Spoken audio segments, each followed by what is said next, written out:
hear your voice in the cool moonlight? Do you sing those words for me? To me they sound so empty.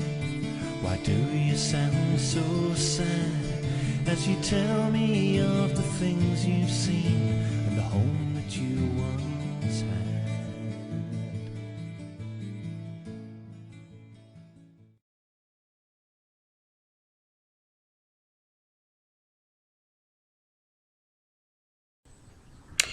Hi everyone, this is Natalie, and I'm doing a little supplement to Sunshine Morning Ray's video about altars and their purpose and use. She is fortunate enough to have a permanent sacred space. She has a witchy room, and I do not. This is my daughter Siobhan. She's bringing me a table. No. I take it she's not ready to be seen on camera today. Not that I'm looking overly fabulous myself today. Anyhow, Sunshine Morning Ray is fortunate enough to have a permanent sacred space, and I do not. So I have to utilize a temporary altar, or an altar that I can move around.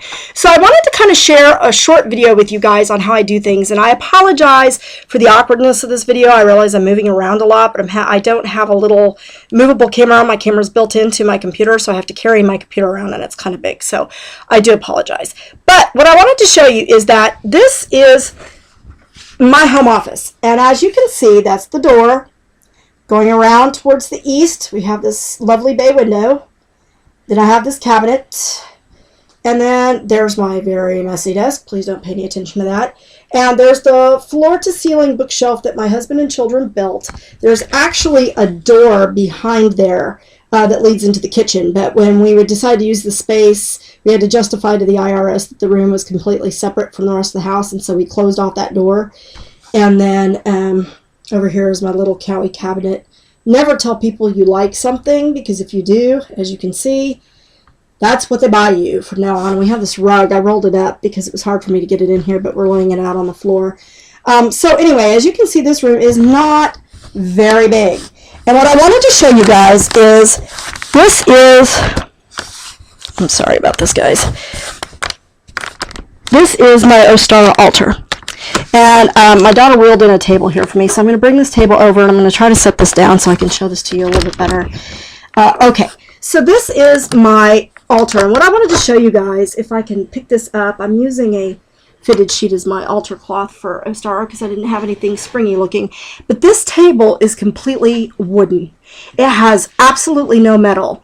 It fits together with slots and grooves, so you snap this central bar, there's two of these, and they snap, and then the table just snaps and slides into place. My husband got this for me from Home Depot, and I believe it was about $80 or $89. But it has been wonderful. Now, I follow a Celtic path, so these would represent my elemental candles.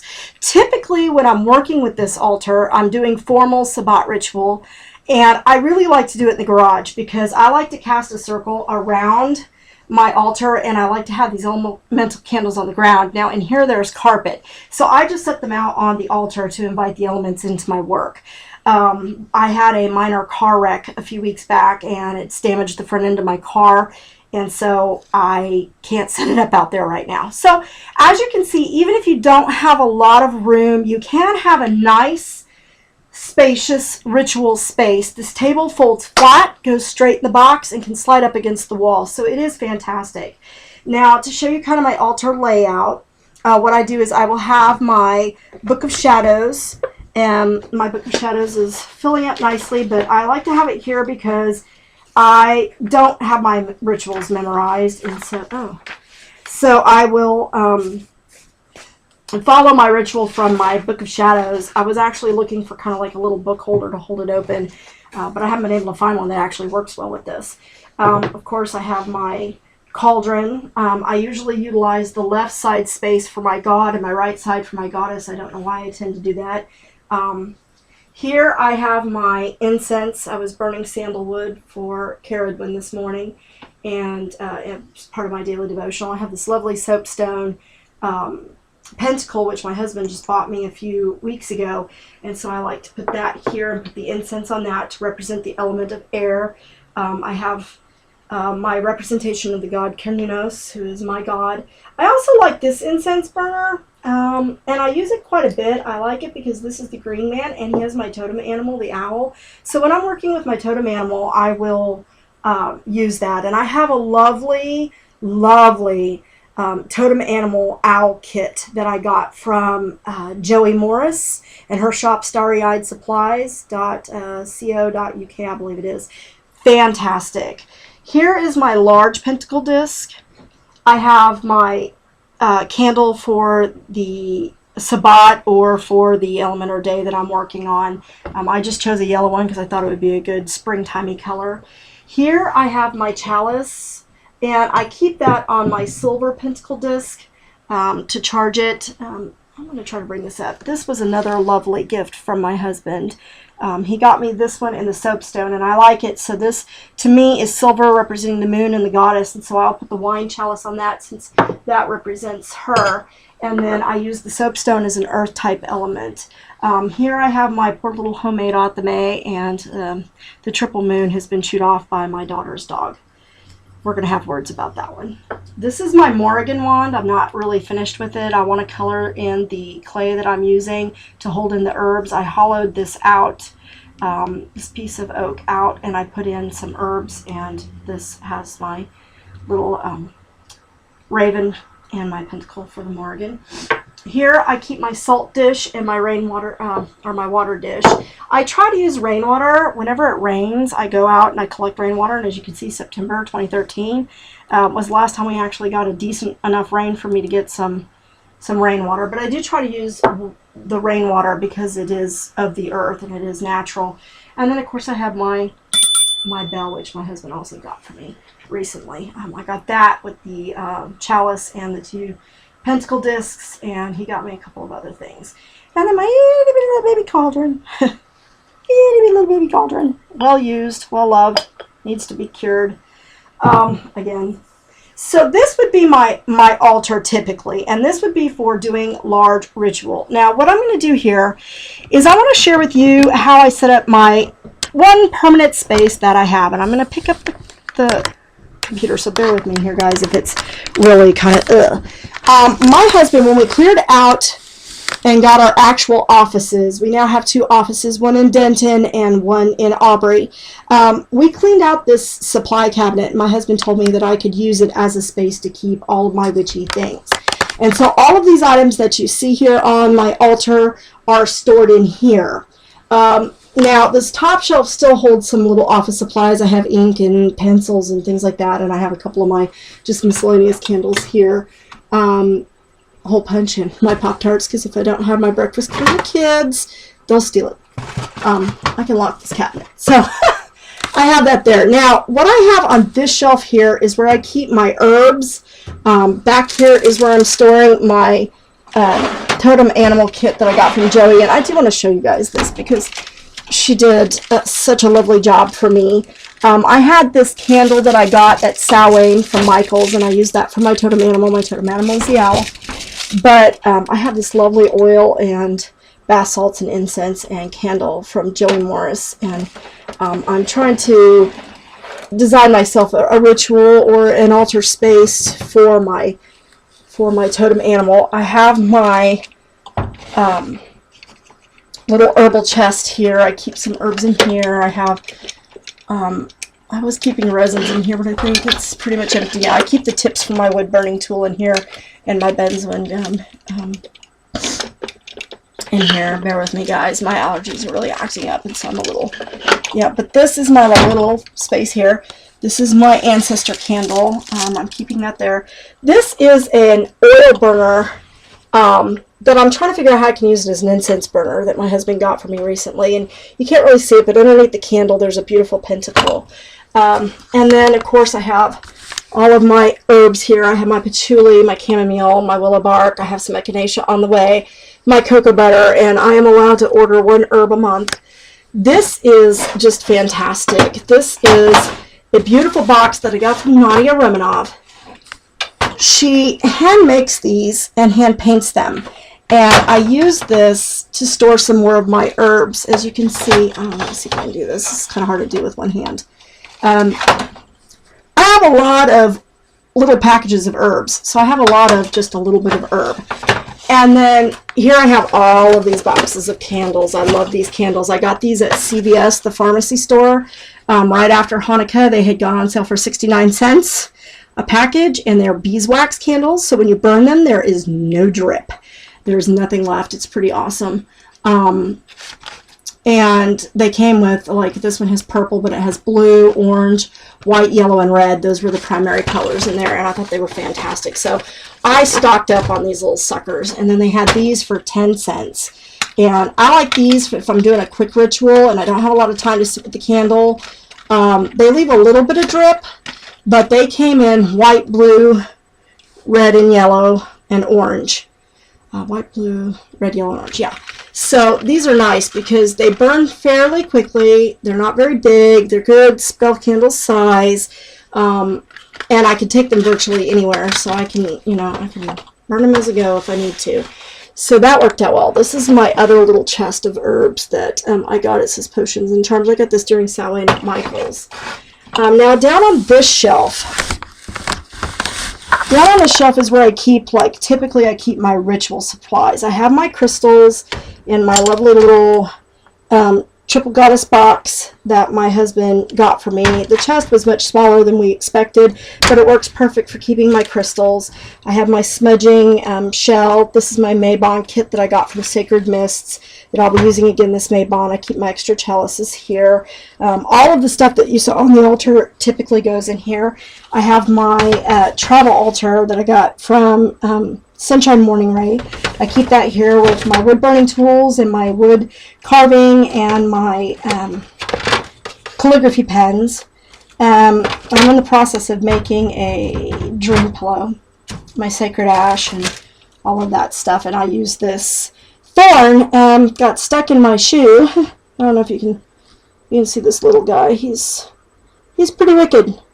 But I stepped on him and he went right through my shoe, and so I thought, that must be a sign. So I use him to inscribe my candles. Now down on this shelf here, this is where I keep my soap making items, my essential oils, incenses. I have my beeswax, my fragrances. I keep my extra little bottles for oils and so forth.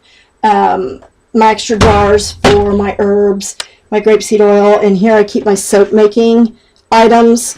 I do lip balms, and I make my own lip balms, and I make my own magical oils and my own soaps. So that's all kept here. Now this here is a real treasure for me, and I'm hoping that I can videotape this where you can see this. I got this lovely, lovely chest from my husband for Yule. And I absolutely love this chest. It has a spring top, so it pops open. And as you can see, there's all these drawers here. So I keep my resins and my salts in here. I keep candles in here and in here. So I have plenty of candles. Here I keep some of my incenses, my blends, and my other things like that. This shelf, I keep, I have snake skin that a friend of mine collects for me. She has a python, and so she gives that to me. I keep more of my incenses in here. I keep some of my ritual amulets in here. I have one that my husband got me for special rituals. They're entwined lovers, and then I have my pentacle. That's getting a little messed up. Here's my bags for when I do giveaways and things like that, and I give away herbs. I like to put them in those little bags. And then down here, it's going to be kind of hard for me to pull this out. But this shelf here is where I keep my pentacle discs, my atame, that kind of thing. This is really hard to do with one hand. Well, I won't bother opening that one. But that's where I keep all of my other little pentacle discs and things that I use, and my pentacle charms that I use in my jewelry, because I do earrings and things like that as well. And then in the top, I didn't show you guys the top. In the top, I have more of those candles. This is where I keep the bell. I have my smudge sticks. I have my lawn candles. I keep those in here. I have my little altar cloth, and I have my mistletoe because the mistletoe is kind of big. So I use this chest a lot, and it gets opened on a daily basis. But this is the only permanent space that I have in my home in which to work. So what do I do when I can't take the time or don't have the time to set up this. Well, because this does take a little bit of work. The table pieces tend to be a little heavy, and it takes me a little time to get everything set up. So what I will do when I do not have a whole lot of time is I use my kitchen. Sometimes I will use my bathroom, because I do spell work on an almost daily basis. So at least some sort of small spell. There's always someone who needs some healing, who needs some prayers offered, or some sort of help, or, you know, some goal that I'm working towards. I'm trying very hard to get my practice built up. We've been suffering a lot with the new healthcare law that's been imposed, and so I do a lot of, you know, building success and bringing wealth rituals and bringing prosperity. So I've been doing a lot of that kind of work.